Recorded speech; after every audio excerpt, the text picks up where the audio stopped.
Hey, it's Steve Barcelo again on the road. I'm going to be coming up on Medoc Mountain State Park in a noisy truck. Another bouncy road, as you can see. Like I said the other day, I was telling you guys we had a recent sighting, April 14th. Johnny Tucker had a Bigfoot cross in front of his vehicle after leaving Littleton, after helping us out set up tables for the festival. So what I'm going to do is go through the park, and I'm going to hit the road where he had the sighting. I'm not going to be staying in the park very long today. I'm just going to go through. I'm actually heading to an appointment I have to do, a doctor's appointment.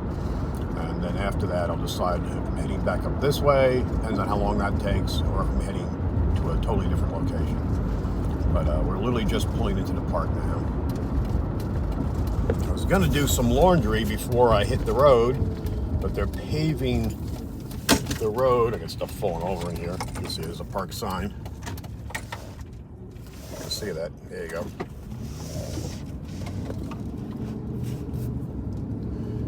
There's stuff knocking over here. It's loaded up quick. Wasn't planning on leaving Littleton so early. So this is the main road going through Medoc Mountain. We've had sightings on the side of the road here, people driving in. I'll point out some of those locations. As we get in a little farther, on the right-hand side, there'll be the ranger station. It's a gorgeous, gorgeous park, by the way. If you just want to come here to hike or have a good time, it's worth it just for that. You don't have to be a Bigfooter or paranormal researcher to come here. But great place, great place. Some people actually fish here. There's a fishing creek going through. A lot of people come through with kayaks. They have a bicycle trail up over this side, which is near the area where someone had a log thrown at him from supposedly a Bigfoot. The far end where Johnny had his walk by, the thing cross in front of him, is equestrian. So there's a place you can have horses. So you got a little bit of everything for everyone. Of course, camping. There's a big playground here, brand new. I think it's a year and a half old. And that's down by the gazebo. I'm coming up here by the park ranger station. And I get some weird reflections on that side too.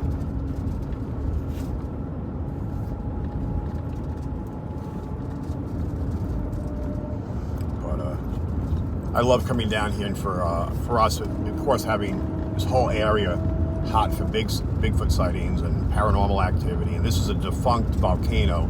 They call it a mountain, Medoc Mountain. It's really not much of a mountain, but it's, you know, when you're hiking it up, it's short, but it's steep. But some of the original wine grapes are grown here in North Carolina, hence the name of the place. And it's got some great history here. Confederate, Revolutionary War.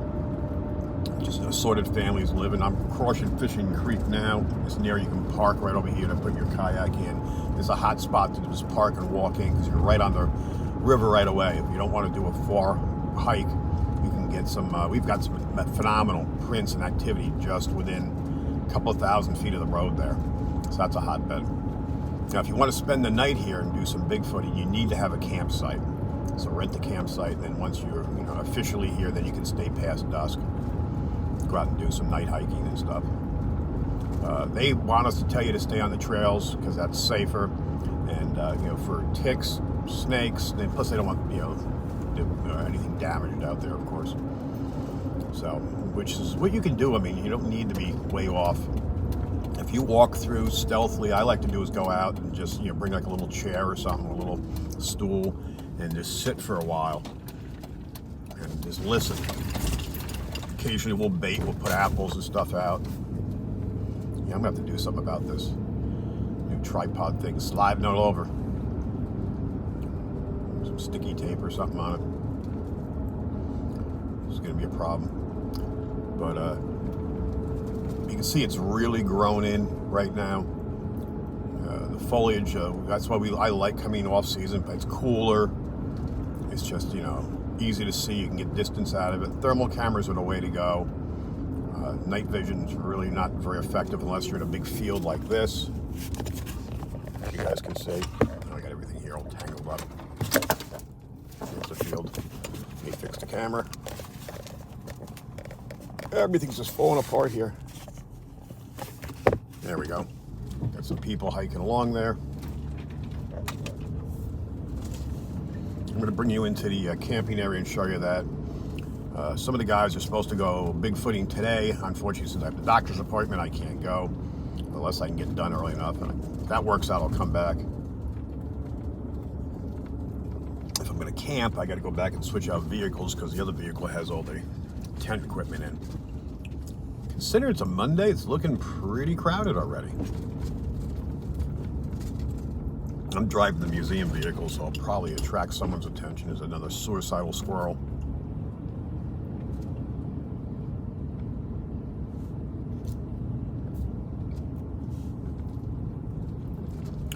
There are the bathrooms and showers up ahead, and that's where you buy firewood.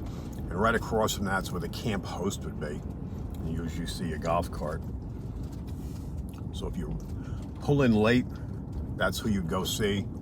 Or pull in, they'll usually come to you and you just pay them if the ranger station's already closed. And I'm seeing a few tents, not too many. And these are the sites we like to grab.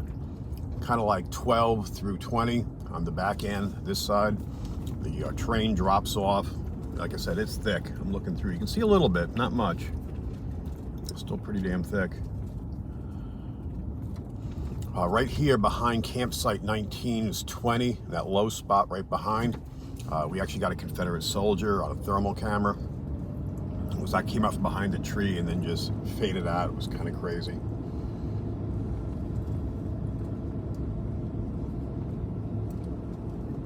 Yeah, there's a fair amount of tents.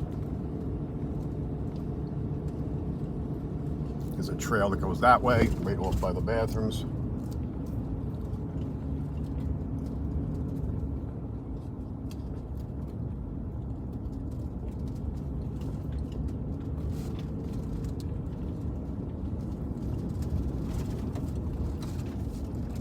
These are some good sites here. 26 and 27 are on the far side. I see a huge tree went down now. Right across from it, you've got 28, which has got electric. Some sites have electric, obviously you pay a little more for those. A cute little teardrop there. But people seem to be packing up and heading out. It is early on a Monday, so a lot of these people might be leaving. For me, I'd rather be here during the week. A Tuesday, Wednesday, weather allowing. Weekends are just busy, and then you have to wait till around 10 o'clock or so, and most people go to bed and it's quieter. So you can go out and do what you got to do. And we've made the mistake of coming here on days when there's the group event up here, like for Boy Scout troops and stuff. And we'll have like a large group like AA or something like that in here. You'll have 300 people in here doing their thing, and it's so noisy, and they're all hopped up on pound cake and coffee, and they're juiced up until like 2 in the morning. I mean, it's just, out here was just far out in the woods. We can still hear them playing their games and stuff. And down that way, I'm not going to go. There's a gazebo and all that. So I'm going to head back out of the park on the south side and take the road where the sighting was on the 14th. And then I'll continue on to my destination. All the stuff you're sloshing around. I've got cameras, tripods, cooler. I was even going to do laundry on the way, and like I said, I got my dirty laundry sitting next to me, so I'll see if I can get that done along the road. Lots of fun stuff. When I get back, hopefully just get back into the grind. The last couple of days, today's Monday, the last few days, Saturday and Sunday, were decent at the museum. Not great. Not like it used to be. Still not anywhere near back to normal. But we slowly seem to be getting there. I'm hoping next week, Memorial Day weekend, will be a killer one for us. So I want to make sure I'm stocked up and have what I need. So just keeping busy. But sometimes you just need to get on the road. So I figure if I got to go to my doctor's appointment, I'll take advantage of it. Unfortunately, I reached out to one of my employees, see if they get a cover for me today, and I'm getting no response. So I'm not too worried about having to be shut on a Monday. I don't like doing it, but Mondays and Tuesdays are notoriously pretty slow these days.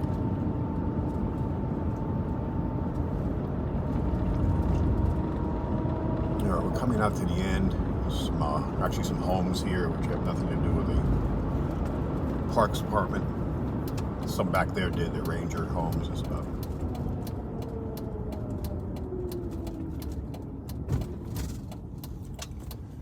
Sure no one's coming.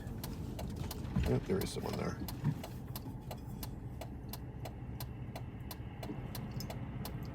So this is Medoc Mountain Road.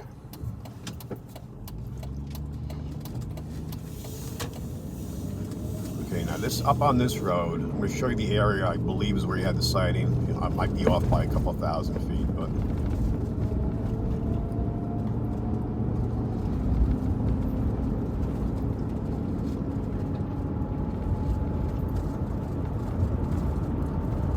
somewhere up here where he says he sees the hill.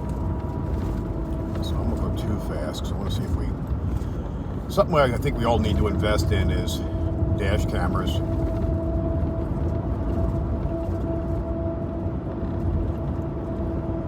And you can see it's kind of hard here, like on the other side there. Yeah, here you could probably pull off. It'd be dangerous. You might get stuck. I mean, that does drop off. There is a drainage ditch there. I wouldn't want to try it.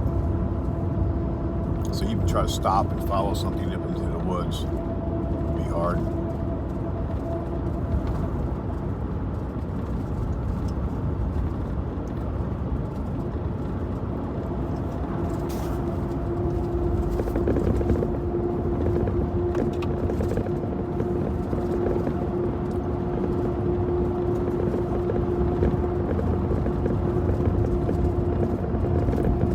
This is coming up on the right is the equestrian area of the park. Bridle trails, they refer to them as.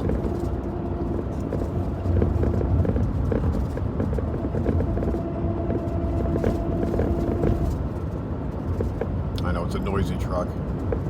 And this isn't bad compared to, okay, well, we're crossing Fishing Creek where it comes out the back end here. And actually part of one of the trails actually crosses right there.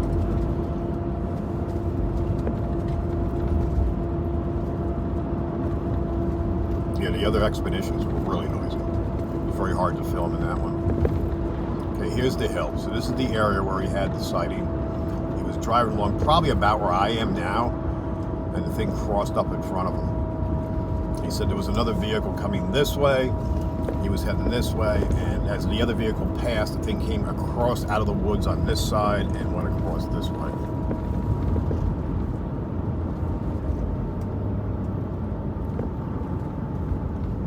Trying to see what the train looks like on the other side there.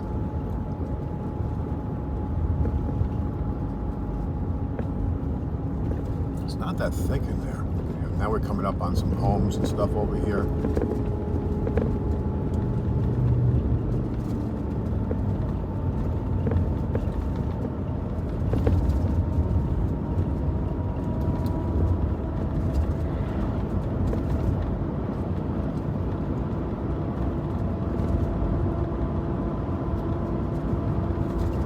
Church up here, so we're past the point at this point, but anyway, so obviously we didn't see anything, nothing obvious, but it's a hotbed. I mean, if you guys want to go bigfooting, this is the place to go.